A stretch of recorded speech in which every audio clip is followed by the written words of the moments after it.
오늘 우리 함께 묵상할 말씀은 로마서 8장 26절에서 28절입니다.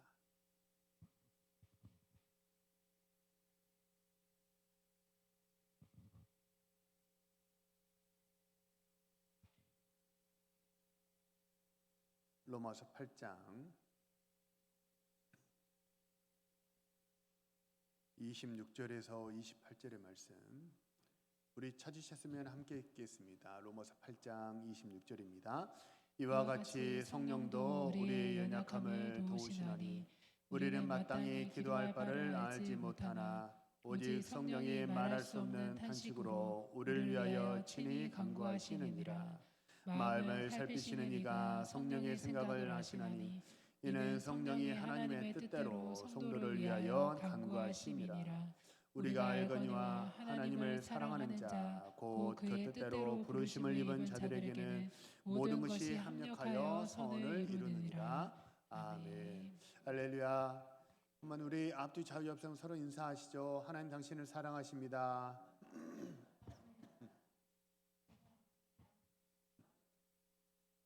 이제 무더운 여름이 다 지나가고 환절기가 돼서 일교차가 되게 심하죠. 저도 이제 감기가 잠깐 이렇게 왔다 지나갔는데 우리 한 번만 더 인사하시죠. 항상 건강하시고 충만하세요. 한 번 더 인사하시죠. 항상 건강하시고 충만하세요. 한번 고백하겠습니다. 나는 복 받은 사람입니다. 우리 교회는 복 많이 받은 교회입니다. 하나님의 은혜가 언제나 우리의 삶과 함께하고 우리 교회와 함께하는 줄로 믿습니다. 오늘은 우동 반덩이가 주는 소망이라는 제목으로 말씀을 나누겠습니다. 일본의 구리료헤이라는 작가가 쓴 우동 한 그릇이라는 소설이 일본 전역에 굉장히 센세이션을 일으켰고 우리나라에도 번역되어서 많은 사람들에게 감동을 주었습니다. 소설이니까 내용이 길잖아요. 근데 간략하게 내용을 정리하면 이렇습니다. 어느 가정의 남편과 아내 그리고 아들 둘이 살고 있었는데 남편이 그만 운전을 하다가 교통사고로 8명을 다치게 하고 남편이 죽게 됩니다. 그러니까 부인 혼자 남게 된 거죠. 그래서 살아남은 부인은 이제 살 길이 막막한 거예요. 왜냐하면 아들 둘은 아직도 어리고요. 그리고 다치게 한 8명에게 피해 보상도 다 해줘야 합니다. 그러니까 이 엄마의 어깨가 보통 무거운 게 아니에요. 근데 일본은 석 달 금음이 되면 그러면 가족들끼리 이렇게 모여서 식사하는 그런 풍습이 있다고 합니다. 그래서 식당을 가서 식사를 하거나 가족들이 모여서 식사를 하는데 이 가족은 아빠가 살아생전에 늘 가던 북해정이라고 하는 우동집을 이제 좋아해서 그곳에 가서 이제 음식을 먹는데 사람은 3명인데 우동을 한 그릇만 주문합니다. 왜냐하면 우동 한 그릇밖에 그 한 그릇 값밖에 없기 때문이에요. 근데 이제 우동 가게 사장님이 되게 이제 센스가 좋으신 것 같아요. 이 보니까 사람이 3명인데 우동을 한 그릇만 주문하는 게 뭔가 사연이 있어 보이고 또 행색이 되게 좀 이렇게 초라해 보이니까 이게 경제적으로 참 어려운 가정인가 보다 싶어서 이 사장님이 우동 반덩이를 남몰래 더 얹어서 주게 됩니다. 가족들은 이제 1.5그릇이 되는 거죠. 그 우동 한 그릇, 1.5그릇이 담겨 있는 우동 한 그릇을 놓고 서로 먼저 먹어라. 아니, 네가 더 먹어라. 그렇게 서로 양보하다가 그렇게 식사를 마치고 돌아가면서 이렇게 말합니다. 내년에도 와서 먹을 수 있었으면 참 좋겠다. 그리고 그 다음에 석 달 금음에도 이 가족은 늘 앉아서 먹던 2번 테이블에 앉아서 우동을 주문하는데 그 다음 해에도 이 3명의 가족이 와서 주문한 식사는 우동 한 그릇이 전부였습니다. 아직도 경제적으로 형편이 나아지지 않은 거죠. 그래서 이 사장님이 여전히 이제 이 가족들에게 남몰래 우동 반 그릇을 더 얹어주게 됩니다. 그리고 이들은 매년 이렇게 오게 되는데 사장님이 석 달 금음이 되면 이 가족이 먹던 2번 테이블을 예약석이라고 하는 편말을 걸어놓고 이 가족을 위해서 비워놓게 돼요. 배려하기 시작하는 거죠. 그런데 이렇게 몇 해 동안 오다가 이 가족이 자그마치 14년간 우동집을 방문하지 않았다고 합니다. 영문을 모르는 거죠. 그러던 어느 해 석 달 금음날 말끔하게 차려입은 두 청년이 어떤 연세 많은 어머니와 함께 그 식당에 와서 2번 테이블에 앉더랍니다. 그 가족이었던 거죠. 그리고 그들이 음식을 주문하는데 이번에는 우동 3그릇을 주문했답니다. 알고 봤더니 그 두 아들이 장성해서 한 사람은 은행원이 되고 한 사람은 의사가 되었대요. 그래서 어머니를 모시고 와서 이렇게 우동 3그릇을 주문했다는 거예요. 사장님이 우동 3그릇 주문을 받고 너무 막 기분이 내일처럼 기분이 좋아가지고 이렇게 옛날에는 홀에서 우리 중국집도 보면 홀에서 주문을 받으면 주방에다가 뭐 짜장 2개요 이렇게 외치지 않습니까? 근데 이 사장님이 우동 3그릇 주문을 받고 마치 내일처럼 너무 기쁜 나머지 우동 3그릇이요 이렇게 아주 기쁜 마음에 주문을 했다고 그래요. 이 가족들은 우동 3그릇을 각자 이렇게 먹고 나가면서 사장님에게 말합니다. 되게 힘들고 어려웠던 시절에 그 사장님이 주셨던 우동 1그릇, 그 사장님이 주셨던 우동 반덩이가 우리 가족에게 되게 큰 격려가 되었고 위로가 되었고 사랑이 되었다고. 그 우동 반그릇이 우리 가족에게 되게 사랑이 되었고 따뜻한 마음을 주어서 그래서 우리가 열심히 살 수 있었다고. 그래서 그 어려움을 극복할 수 있었다고. 너무나 고맙고 감사하다고 사장님에게 감사 인사를 했다고 합니다. 설교 말씀보다 더 은혜 받는 것 같은데? 이 소설은 소설이에요. 실제 있었던 일이 아니고. 이 소설은 2차 세계대전 후에 이제 전쟁에서 패전하고 국가 경제가 아주 어려웠던 일본의 시대상을 배경으로 한다고 합니다. 나라 경제가 되게 많이 어려우니까 돈을 벌기 위해서 시골에서 도시로 이제 사람들이 공장으로 일하러 막 이렇게 오는 거예요. 이렇게 막 힘겹게 그저 생계를 연명하기 위해서 살아가는 그 사람들에게 생계는 되게 어렵지만 먹고 사는 문제는 너무나 힘들고 어렵지만 적어도 우리가 인간미만큼은 잊어버리지 말자라는 그런 의도로 이 구리료헤이라는 이 작가가 이런 소설을 썼다고 합니다.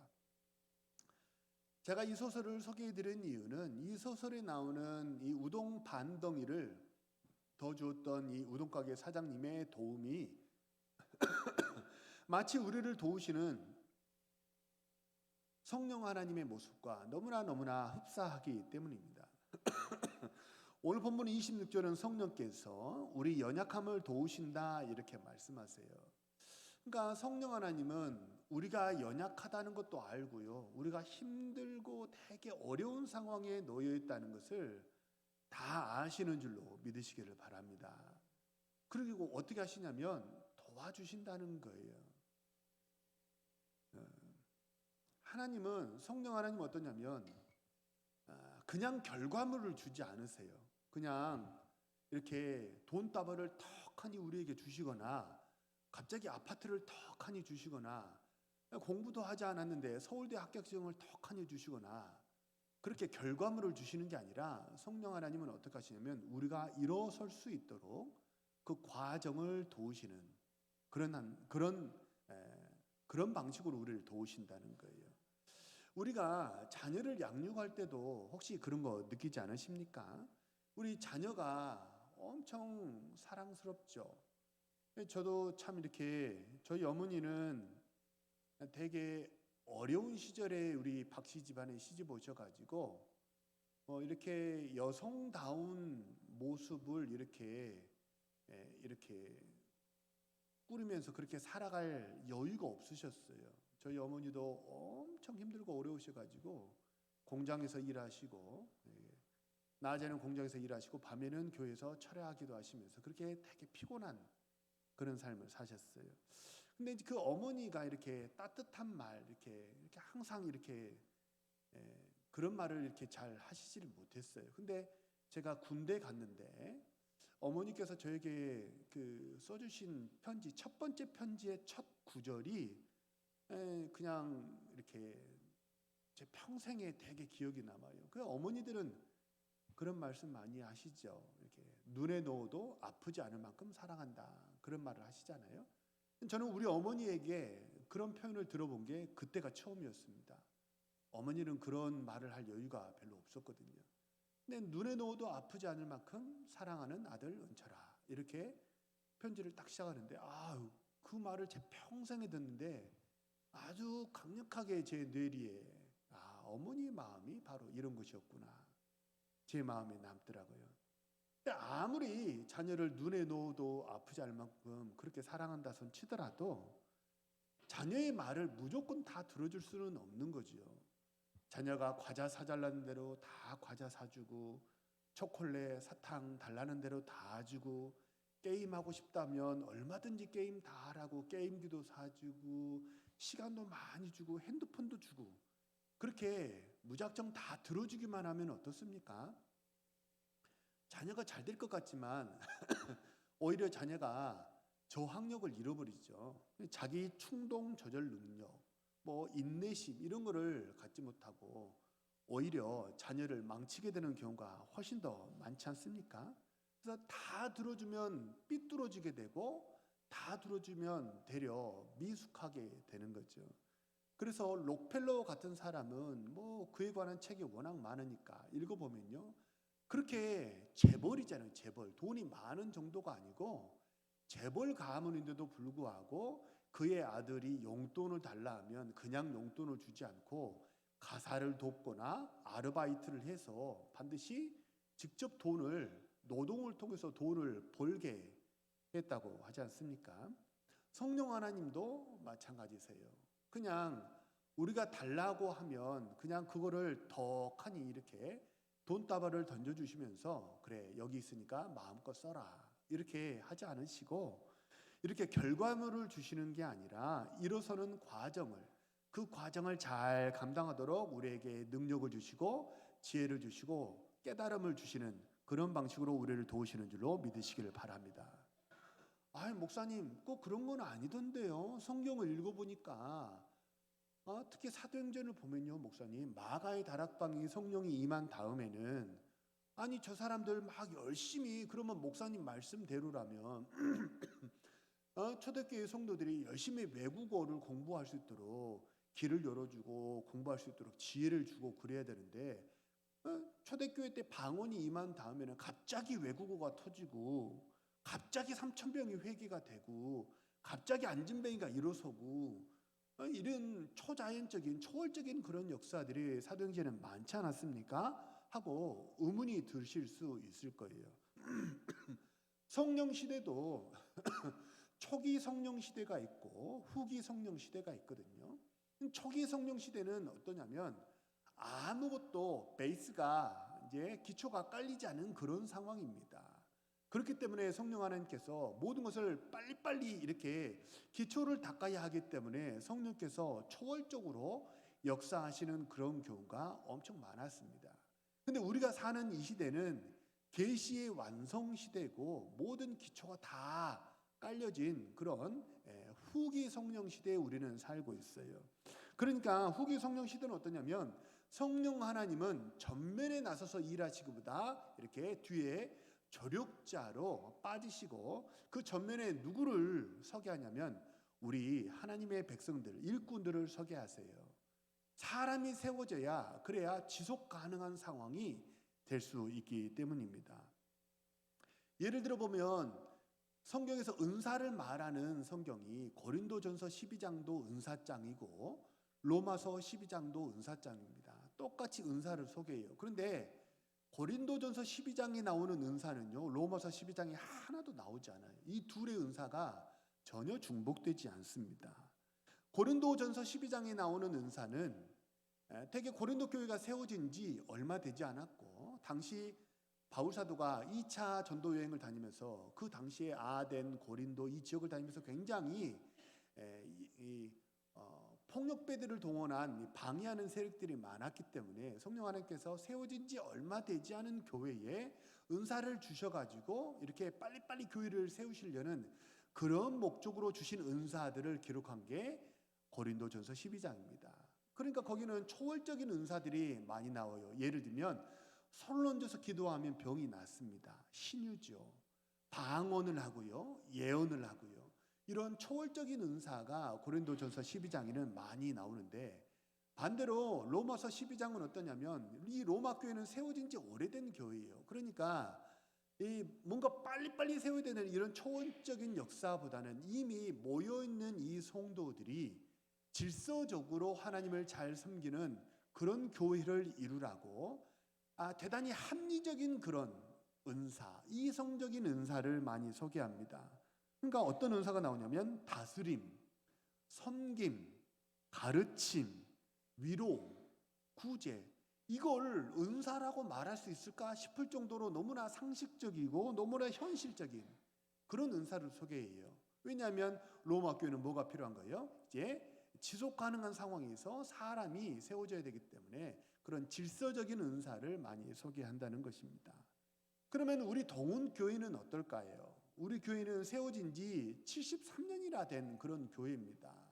이 공항동으로 이렇게 이주단지로 이쪽으로 넘어온 지도 벌써 30년이 훌쩍 이렇게 넘었잖아요. 그러니까 우리 교회는 고린도 교회의 은사보다는 어느 교회 은사가 많이 필요할까요?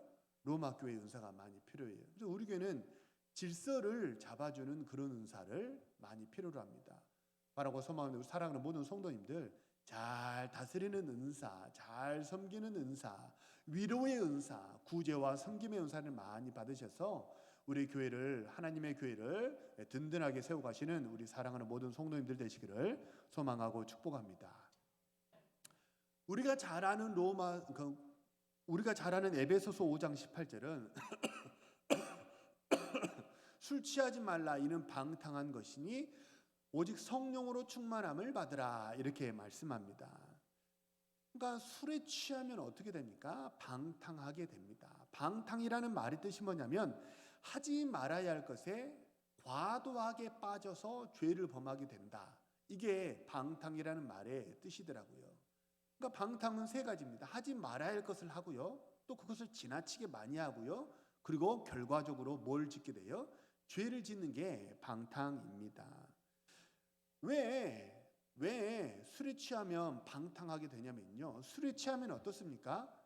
저는 이렇게 잘 먹어보지 않아서 잘 모르겠지만 술에 취하면 사실 이렇게 먹어봐야만 아는 게 아니고 충분히 간접 학습을 통해서 배울 수 있잖아요. 술에 취하면 사리 판단이 안 된다고 그러죠. 이렇게 막 전봇대가 나를 향해서 달려온다고 막 그러고, 땅바닥이 막 일어선다고 막 그러고, 그런 이야기들을 왕왕 하잖아요. 그러니까 어떠냐면 술에 취하면요, 분별력이 사라집니다. 이게 내가 가서 전봇대에 부딪히는 건지 전봇대가 나에게 달려드는 건지 분간이 안 되는 거죠. 분별력이 사라져서 사리 분별이 안 된다는 거죠. 반대로 성령에 충만하면 어떻게 되느냐? 정반대의 역사가 나타납니다. 사리를 분별하게 돼요. 왜 우리 어머니들이 정신 차리라고 이렇게 어깨나 등짝을 때리면서 스매싱을 때리면서 정신 차리라고 이렇게 왕왕 이렇게 말씀하곤 하시지 않습니까? 제가 이 정신 차리라라는 말이 뭐냐 AI에게 한번 물어봤어요. 정신 차리라는, 부모님이 간혹 이렇게 정신 차리라 하시는데 이 말의 뜻이 뭐야? 이렇게 AI에게 물어봤더니 대답이 이렇게 나왔습니다. 나태하거나 무책임한 상태, 분별력이 흐트러진 상태, 현재에 집중하지 못하는 상태로 살지 말라. 이게 정신 차리라라는 말의 뜻이라고 이제 얘기를 하더라고요. 그러니까 정신을 차려야 분별력이 생기고 그러는 거죠. 근데 어떻게 해야 정신을 차리게 되고 어떻게 해야 분별력을 갖게 될까요? 술에 빠지면 안 돼요. 술은 그 술 자체라고 하는 고유 명사이기도 하지만 쾌락적이고 감각적인 이 세상의 모든 것을 의미하는 게 술입니다. 그 빠지면 어떻게 되냐면 분별력을 잃어버리게 된다는 거예요. 정신을 못 차리게 되는 거예요. 근데 반대로 성령에 충만하면 어떻게 되느냐? 오히려 정신을 차리게 됩니다. 그리고 사리를 분별하게 된다는 거예요. 공부해야 할 때 어떻게 돼요? 공부하게 되고요. 일해야 할 때 일하게 되고요. 예배해야 할 때 예배하게 되고요. 그리고 순종해야 할 때 순종하게 될 줄로 믿으시기를 바랍니다. 사례를 분별하고 이렇게 질서적으로 살아갈 수 있게 되더라는 거죠. 그런데 한번 봐보세요. 성령 충만은 제가 한번 여쭤보겠습니다. 이게 종교적인 언어입니까? 일상생활에서 말하는 상식적인 언어입니까? 종교적인 언어죠. 근데 성령 충만하면 이 성령 충만이라는 말은 분명 기독교에서 사용하는 종교적인 언어임이 틀림없어요. 근데 성령 충만하면 어떻게 되느냐? 종교성만 강화되지 않아요. 이게 묘합니다. 삶의 질서가 딱 이렇게 잡히기 때문에 방금도 말씀드렸지만 예배할 때 예배하게 되고 순종할 때 순종하게 됩니다. 성령 충만하면 그런 일이 우리 안에 일어나게 될 줄로 믿습니다. 근데 어떤 일도 일어나게 되는 거예요? 성령 충만하면 예배의 종교성, 이 기독교에서 말하는 믿음만 좋아지는 게 아니라 공부할 때 공부하게 되고 일할 때 일하게 되는 거예요. 그러니까 이게 성령 충만이 어디까지 영향을 미치냐면요, 우리의 모든 인격과 우리의 모든 삶을 지배하고 다스리게 될 줄로 믿으시길 바랍니다. 그래서 성령 충만하면 교회 안에서 신실한 성도가 된다는 것은 물론이고요, 가정에서, 직장에서, 대인관계에서 어떤 사람이 되는 거예요? 자기 역할 잘하고 참 사람 좋다라는 칭찬을 받게 된다는 거예요. 성령 하나님은 우리를 이렇게 좋은 곳으로 인도하시는, 우리를 그렇게 도와주시는 우리 하늘 아버지이신 줄로 믿습니다. 그래서 어떠냐면 이 모든 삶의 변화가 내가 무엇에 취하고 무엇을 따라가느냐 이것에 달려 있다는 거예요. 성경에 보면요, 특히 구약 성경을 보면 간혹 발바닥 이야기가 왕왕 나옵니다. 성경에 발바닥 이야기가 한두 번 나오는 게 아니에요. 발바닥으로 서라, 맨발로 서라는 거죠. 그런 이야기가 왕왕 나옵니다. 출애굽기 3장 5절 보면 하나님이 모세에게 말씀하세요. 이리로 가까이 오지 말라. 내가 선 곳은 거룩한 땅이니 내 발에서 신을 벗으라. 신명기 11장 24절. 이제 이거는 신명기니까 누구에게 주신 말씀이겠어요? 모세에게 주신 말씀이겠죠. 너희의 발바닥으로 밟는 것은 다 너희 소유가 된다. 자, 여호수아 1장 3절 우리 같이 한번 읽어볼까요? 시작. 내가 모세에게 말한 바와 같이 너희 발바닥으로 밟는 곳은 모두 내가 너희에게 주었노니. 당시 모든 사람들은 다 샌들을 신고 다녔습니다. 우리는 이렇게 발등이 이렇게 발등과 발가락에 덮여 있는 신발을 신고 다녔지만 팔레스타인 사람들은 우리식으로 말하자면 이렇게 끈으로 묶여 있는 샌들을 신고 다녔거든요. 그러니까 다 신발을 신고 다녔어요. 근데 다 신발을 신고 다니는데 하나님은 뭐라고 그러시냐면 네 발에서 신을 벗어라. 야, 신발을 벗어버려. 이게 신발이 우리 삶에 얼마나 유용합니까? 근데 하나님은 신발로 밟는 곳이라고 말하지 않으시고 네 발바닥으로, 신발을 벗어버리고 네 발바닥으로 밟는 것을 내가 유업으로 주겠다. 그러니까 너 나를 따르려면 신발 벗어버려. 이렇게 얘기를 하시더라는 거예요. 신발을 벗고 그 자리에 서고 신발을 벗고 요단강을 밟아라. 주님은 이렇게 말씀하세요. 당시에 그러면 다들 신발을, 샌들을 신고 다녔는데요, 신발을 벗고 다니는 사람이 딱 한 사람이 있었어요. 누굴까요? 누굴까요? 종이에요. 종은 신발을 신지 못했습니다. 종에게는 주인이 신발을 주지 않았어요. 그래서 당시에 자유인과 종을 분별하는 것은 뭐 여러 가지 식별법이 있지만 샌들을 신고 다니지 못하는 사람들은 죄다 종이었습니다. 그러니까 하나님이 말씀하시는 발에서 신을 벗고 발바닥으로 다녀라, 발바닥으로 밟아라 라고 하는 말씀은요, 하나님이 나의 주인이 되시고 나는 하나님의 종입니다 라고 하는 일종의 신앙의 선언입니다. 나는 하나님의 종입니다 라고 하는 신앙의 선언이 되는 거죠. 구약 성경에서 발바닥으로 밟아라, 신을 벗어라 이렇게 말씀하셨다면 똑같은 하나님이 나의 주인입니다 라는 의미로 신약 성경에서는 뭐라고 말씀하셨을까요? 성령 충만함을 받으라. 또 옛사람을 벗어버리고 새사람을 입으라. 그죠? 신발을 벗어버려라. 구약에서는 말씀하셨지만 신약 성경에서는 옛사람을 벗어버려라. 네가 주인 행세하지 말라는 거예요. 그리고 새사람을 입으라. 그리고 또 바울 서신서에서는 뭐라고 얘기를 하냐면 사도행전 이후에서는 사명자가 되라. 사명을 받아라. 이렇게 말씀을 하시는 거예요. 그러니까 이 의미는 표현은 여러 가지지만 성령 충만을 받으라. 또 새 사람이 되라. 그리고 사명자가 되라. 표현은 여러 가지지만 이 모든 말의 의미는 다 같습니다. 내가 주도하는 인생 되지 말고 내 마음대로 사는 인생 살지 말라는 거예요. 어떤 인생 살라는 거예요? 하나님이 나를 주관하시고 성령의 매인 삶을 살고 말씀의 의지에서 그물을 내리는 그런 삶을 살면 만선의 축복을 받게 될 거야. 하나님이 우리에게 이렇게 축복하시고 인도하시는 줄로 믿으시길 바랍니다. 우리 같이 한번 읽어볼까요? 여호수아 3장 13절 그리고 4장 18절 우리 차례대로 한번 읽어보겠습니다. 3장 13절입니다. 시작.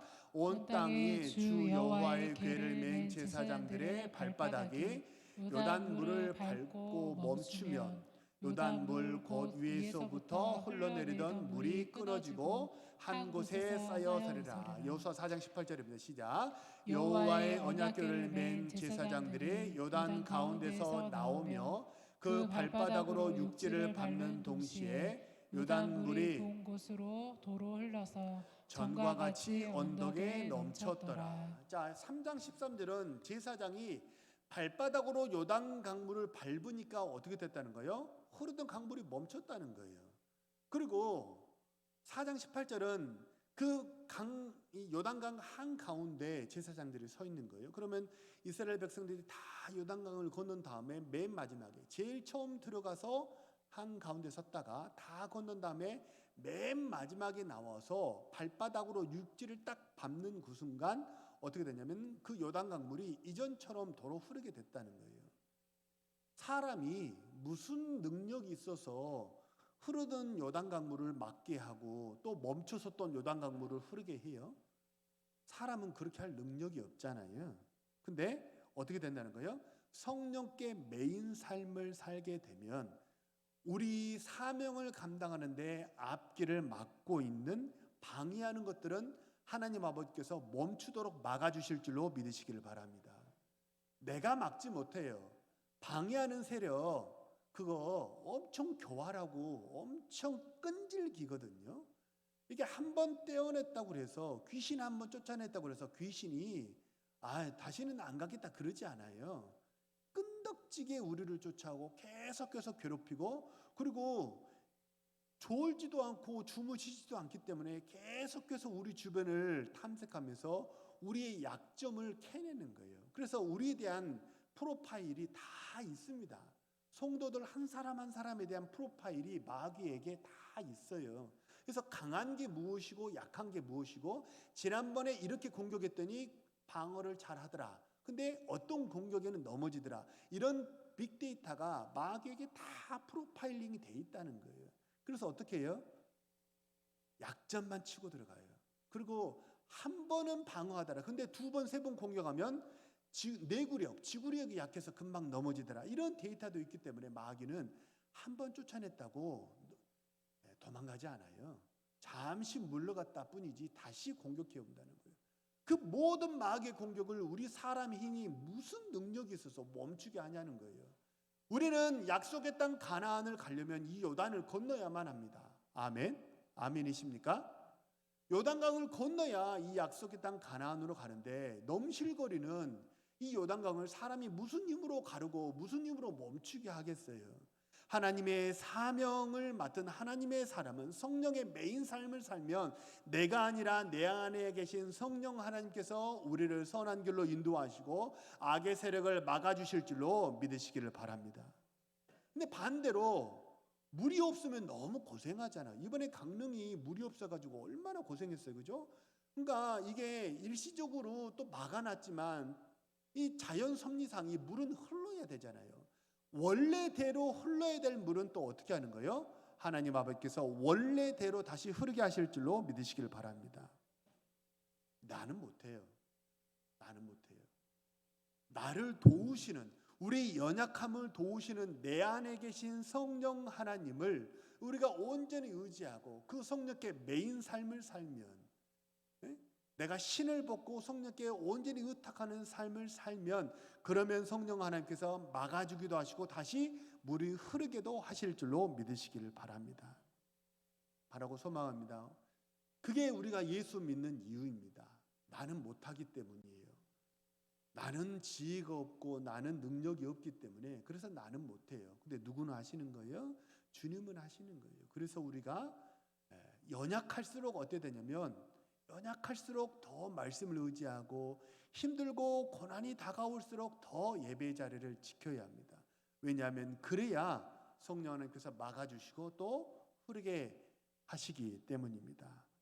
바라고 소망합니다. 이번 한 주간 우리 사랑하는 모든 성도님들, 성령 하나님과 온전히 동행하시고 성령께 매인 삶을 살아가시기를 소망하고 축복합니다. 내 발에서 신을 벗어버리고 오직 나는 하나님의 종입니다. 하나님께 매인 사람입니다. 나는 하나님의 자녀입니다. 라고 고백하시면서 성령 하나님과 동행하심으로 모든 영적 전쟁에서 승리하시고 은혜와 축복을 누리시는 우리 신실한 주의 백성들 모두 되시기를 소망하고 축복합니다. 우리 주신 말씀을 놓고 한번 합치면서 통성으로 기도합니다.